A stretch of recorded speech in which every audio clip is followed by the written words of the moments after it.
So, hello and welcome along to another edition of Isolation Interviews for Hospital Radio Reading and for my YouTube channel. And I'm super excited to be joined by an amazingly talented actress in the form of Maxine Peake. Thank you so much for joining me. It's a pleasure. Thank you for that lovely introduction. Now, I just wanted to start off by obviously asking about the last nearly 2 years now. I mean, for you, how has it been? How has the last couple of years been for you? How have you coped with it all? You know, you realise how lucky you are, if you are lucky, you know what I mean? And you realise how, difficult it is for a lot of people and the big difference, the big divide there is in this country. So I'm not saying I didn't come out unscathed, but I don't feel I can complain because I had space in the house, I had a garden. I had a partner that we get on, we can be in confined spaces together, and we have we still managed to have a laugh, and I did manage to work as well, sort of sporadically, but felt very lucky, and so I mean it's been fascinating times we're going through at the moment. You know what I mean? Is that time when you think, yeah, we will look back and this will be, if we survive that long, the way the planet's going, if there is a history to look back, but we will be part of, a really interesting time that I'm, scholars will study and go, what the hell was going on? But I mean, did you find yourself doing anything new over the last couple of years that you've never done before, trialing anything new? What to do? I've really got into cycling. Nothing particularly exciting, but I've really got into I joined a cycling club. I did that at sort of a couple of months into lockdown. I'd always sort of wanted to do it, and I thought, well, now I've got the time and I've got no excuse. So I did that, and then got slightly obsessed with going out on my bike sort of 2-3 times a day, all day, and so, doing 100 kilometers and, coming home and literally zonking out. But yeah, I just love the camaraderie of it.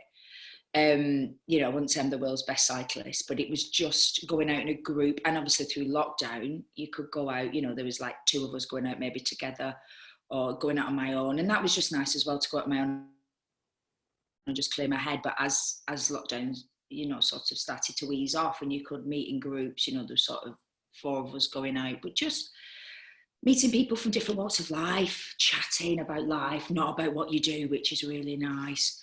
Because it's really boring and actors do like to talk about themselves a lot. Hence always saying yes to these ones. I mean, no, I'm joking. I mean, I was going to say, one of the projects obviously you got to work on during lockdown, which seems like a perfect idea for lockdown when you can't really mix with other people, was the Talking Heads. I mean, for you, how did that come about? What was that like to do? Oh, it was brilliant. And I just felt really blessed. I just got a phone call from my agent saying, Nicholas Heitner and his production company are doing, Talking Heads. And so the rumour was, and I'm sure they said it to everybody, and I got a message saying, Alan Bennett thinks you'll be perfect for this. Would you do it? And I said, well, if Alan thinks I can do it. I wasn't so sure. I was like, oh, I don't know, am I old enough? Or Miss Fossard, Patricia Routledge did it. I can never top Patricia Routledge. I'm such a sort of fan, and a sort of timing and characterizations, second to none. Anyway, I thought I do like a challenge, and I thought, well, you're not competing, you just do your own thing.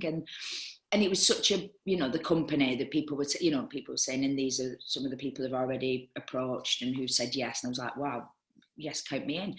So then they said, oh, we're going to film in down at the EastEnders set. So this was right at the beginning of lockdown when you couldn't really go anywhere. So I said, how am I going to get there? And they said, oh, well, we can get you. I said, we'll get you there. And I said, look, I'll drive. I said, but what happens if I get arrested? But if the police pull me over, what do I say? And said, oh, we'll give you a key workers letter. And I went, oh, I feel a real charlatan. Sorry, officer, I'm an actor. You know what I mean?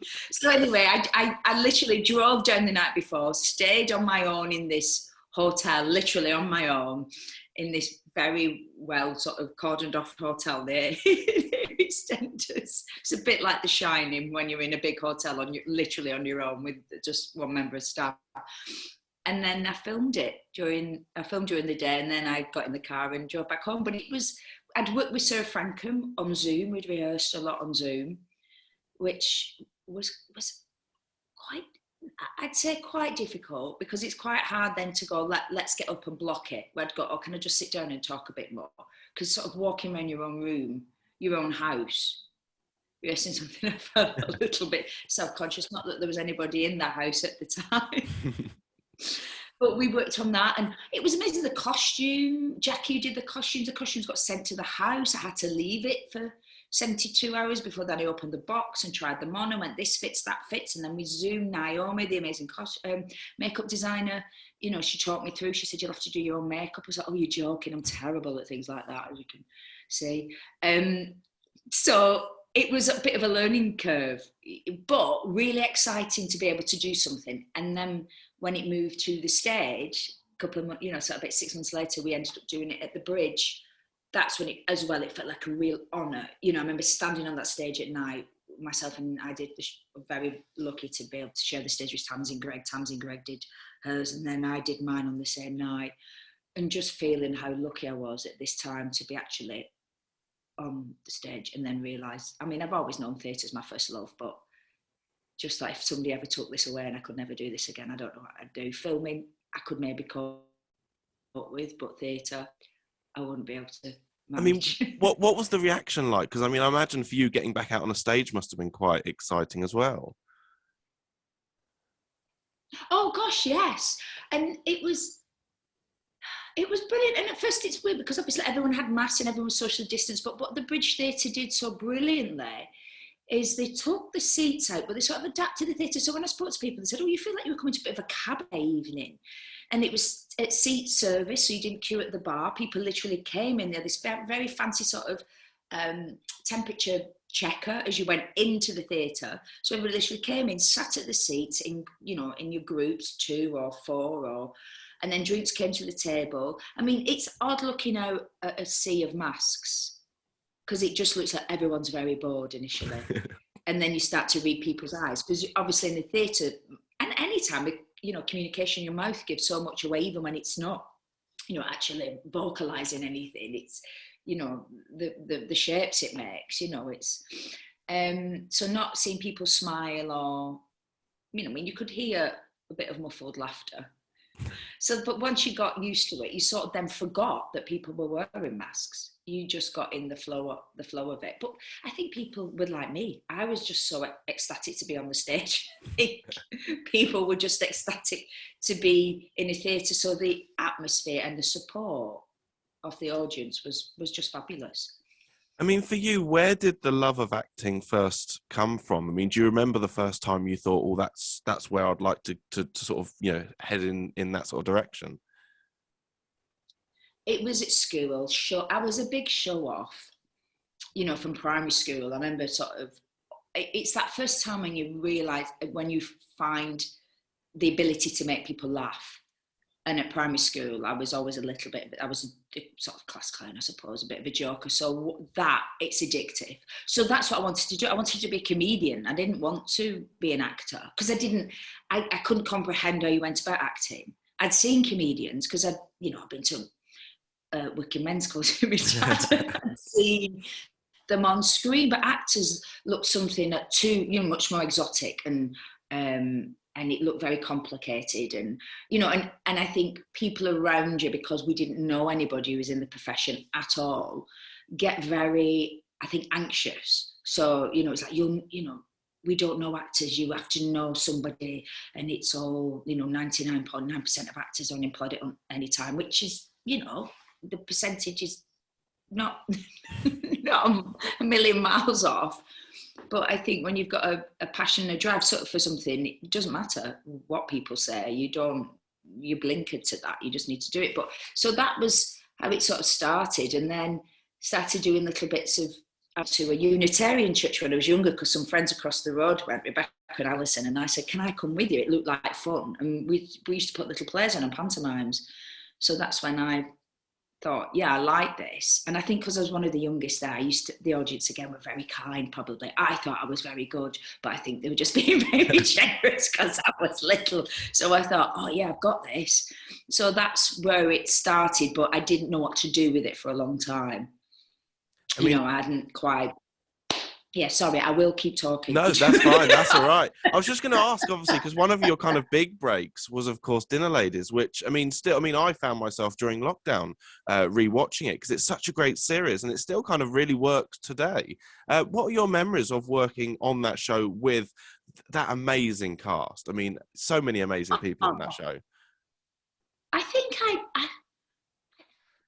it was amazing. It was amazing. Of course, it was amazing. But I think at the time, I don't know, I was protecting myself because I was sat in a room with, Victoria Wood was the reason why I was doing what I was doing. Watching her as a child and going, she looks a bit like me. She sounds a little bit like me.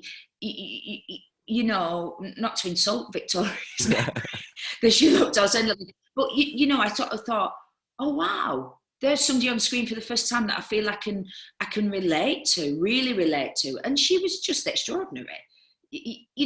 And of course she was a genius. She was a genius. There's nobody like her. There's nobody ever to touch Victoria Wood. She was a complete one-off. And, so when I was at drama school and I was still in my third year and I just got a call saying you've got an audition.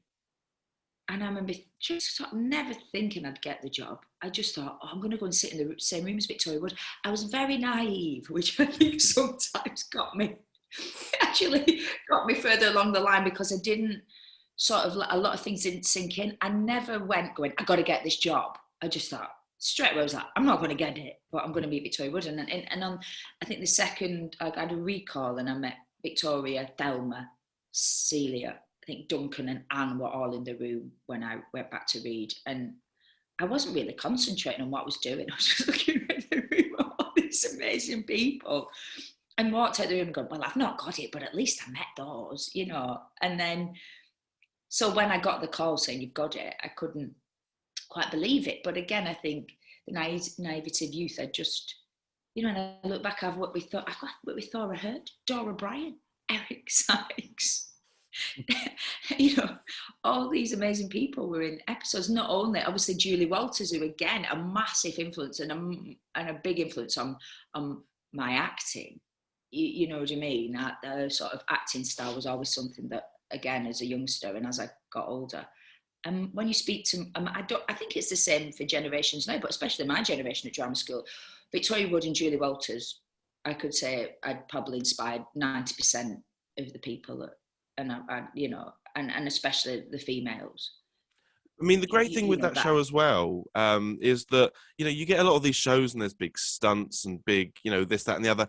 That show didn't need any of that. It was just nice, simple storylines that just really worked.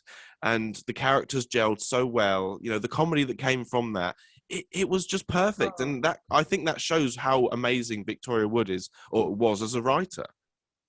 Exactly, and it builds, and it's beautiful, and it's like it is. She obviously she's a musician, but you can see that because it is like music. That every word, if you changed a word, it would throw out.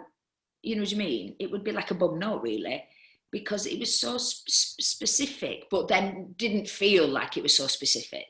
You know what I mean? That's a sort of genius. And I remember watching Anne Reid and Thelma Barlow together. And I mean, those two together, they're the craft between the pair as actors, but how they work together. And I still hold up Thelma's speech about when she thinks she's taken the Viagra, and will it be like a Land Rover going the wrong way, one way down a cul-de-sac? It is brilliant because it's brilliantly written. And Victoria as well knew how to cast people that could do her dialogue. Julie Walters, it just oozes. Julie Walters just had to walk on set. And when we were filming, it was like a rock star. We had to wait while the audience sort of calmed down after knowing Julie was in an episode. But everybody, Duncan, look at Duncan's performance as Stan, Andy Dunn, Shobner, Adrian Hood, all the people that came, and did bits and pieces. Sue Devaney, I think, brilliantly cast by Vic, knowing who, because there's a certain rhythm to it that I don't think everyone can get. And I But imagine for yourself, you there know, must be quite the fact that she obviously chose yourself. You must have just felt so much honor. And I know obviously you were young at the time, so maybe you didn't quite appreciate it as much. But for you, when you know that someone like Victoria Wood wants you to be a part of a project she's working on, that must just be like amazing. exactly. And I say to people say it was a dream come true. I said, well, it wasn't even a dream. It wasn't like I went, I really want to work with Victoria, because I just thought it would never happen. I don't know what I went to drama school thinking I was going to come out and do. I think I'd just got into drama school, so that was enough for me. I was like, oh my God, I've got into drama school. I never thought that would happen. So I was taking everything basically a day at a time. You know, people that, what do you want to do when you're in drama school? Like, just work. Somebody gives me a job, then that'll be amazing. So to do my first job, I left drama school early to go and be in Dinnerladies. I think if I'd have thought about it too long, my head might have exploded. It's only when I look back now and go, wow, I think I have this habit of just move along with things. And then when it finishes, you sit back and reflect and go, wow, wait, but yeah, it was a massive honour. And, you know, I came, you know, and I still watch it and go, ooh, you know, but I think, you know, at the time, I think because of my size and how I was, and a lot of people, when I did go for auditions, after Dinnerladies, people go, where did she find you? And I go, I was at RADA. And people go, you went to RADA? You went to drama school? I think people thought she was literally walking through Bury and I was just in a, you know, coming out of a corner shop or something. I don't know. So I think, yeah, maybe because I was sort of still very much a rough diamond at that point, you know, even though I'd done 3 years at drama school, I think that's what maybe she saw, that I had, you know, you know what I mean? And I had some amazing lines, but in the way I had lots of one-liners. So it was basically just as long as I had the timing and the look, you know what I mean? It was, yeah. And I mean, over your career, you've had the pleasure of working on so many great shows. I mean, Shameless, Three Girls, which was a fantastic show. I mean, for you, you've obviously been, had the pleasure of doing these amazing roles. Is there one for you though that is a personal favourite, one that you're most proud of? I think for me, I think theatre-wise, I mean, that's, you know, where I think when I said I didn't know I wanted to do drama school, at drama school I wanted to be a classical actress, but I wasn't going to tell anybody that because I thought I'd be laughed. People would laugh in my face. But I think for me, theatre-wise, playing Blanche in Streetcar at the Royal Exchange in Manchester was a big thing because it was one of those parts I never thought anybody in the right mind would cast me as.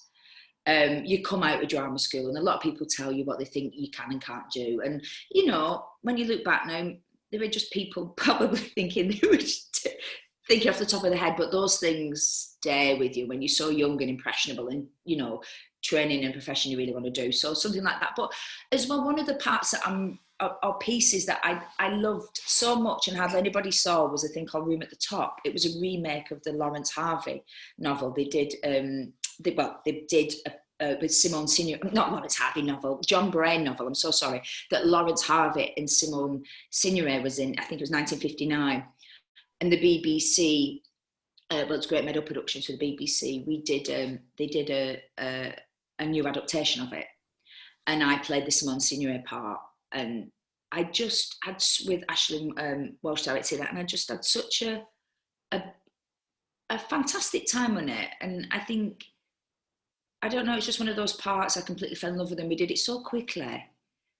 Yeah, I don't know, I just have a lot of affection for that, and maybe it's because it wasn't widely seen. There was a lot of problems with the rights and it had to be pulled and then it was put back on and it all got a bit complicated, so it sort of slightly went under the radar. But that part for me, Alice Askill and you know, there was working with Matthew McNulty and Zoe Telford, Paul Hilton. There were some amazing people in that, and yeah, so that was, yeah, that's my favourite.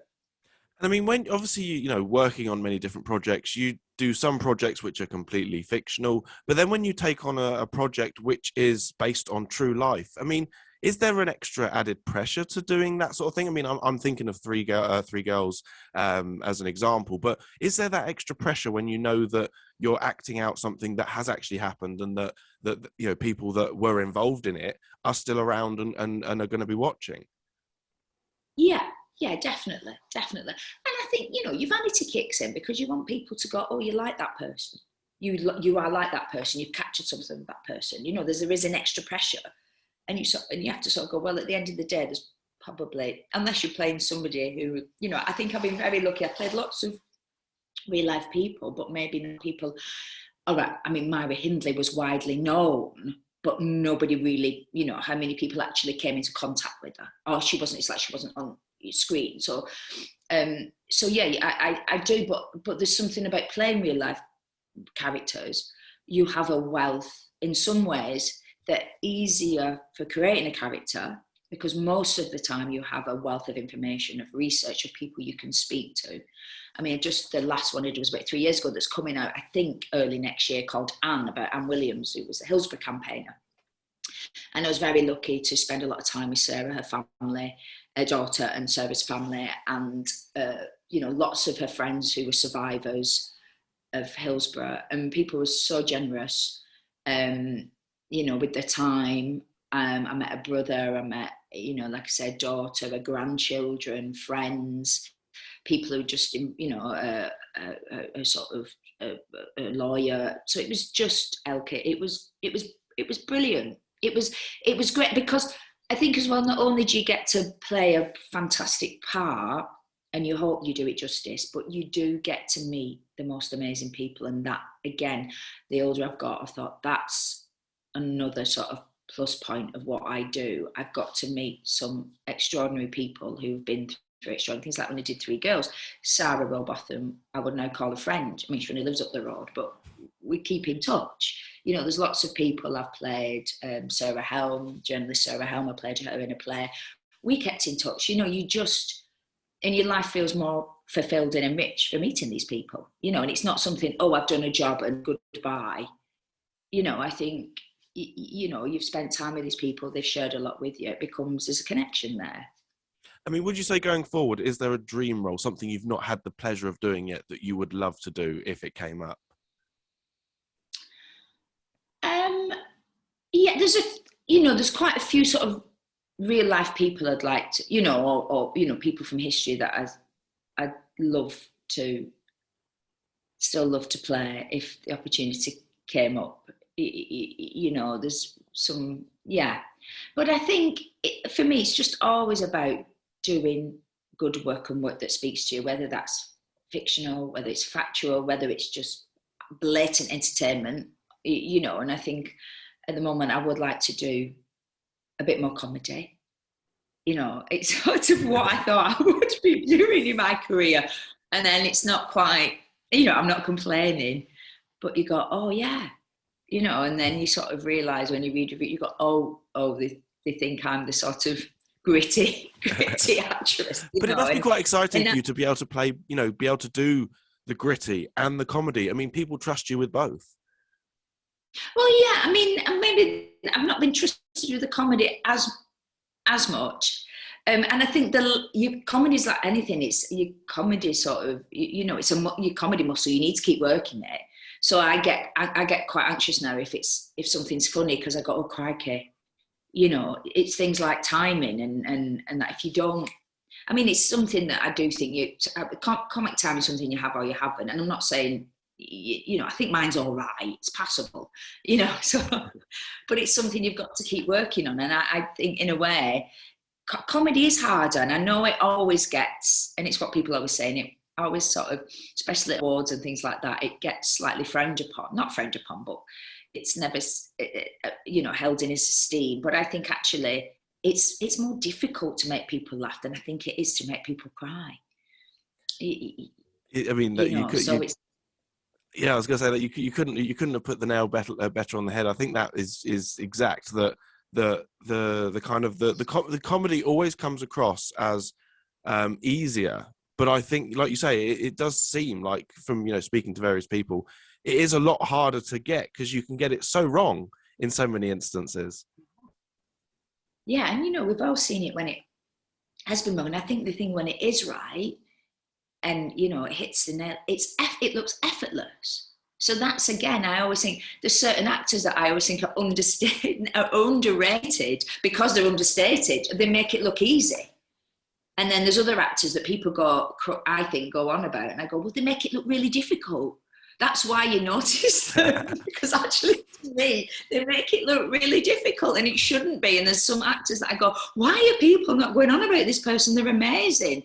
It's so easy and it's effortless, and it looks real, and it's just organic. But it's horses for courses, isn't it? Talent is one person thinks somebody's great and another person doesn't rate them. It's all I think it's all about you and what you connect with, what you feel you get from a person, how we read each other, so. Now, I just want to say it's been a pleasure talking to you, but before we go, is there any messages you'd like to give to the amazing NHS that we have, our amazing NHS, or any of the patients who are currently stuck in hospital at the moment? Well, can I just say, as with, thank goodness for the NHS, hands off the NHS. That's what I say, and we've got a big fight on our hands. But I just want to wish, without getting all too political, I just want to wish, everyone listening, workers across the board, NHS staff, thank you.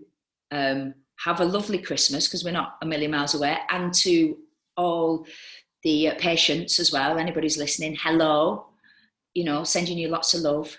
Yes, and again, hope that Christmas or the festivities, the holiday period, I'm not a big Christmas celebrator, but, just this time of year, that everyone's, keep safe and look after yourself, and, thinking of you. Thank you so much, Maxine. It's been an absolute pleasure talking to you. And of course, keep safe. Yeah, you too. Thank you very much. Take care. Bye-bye.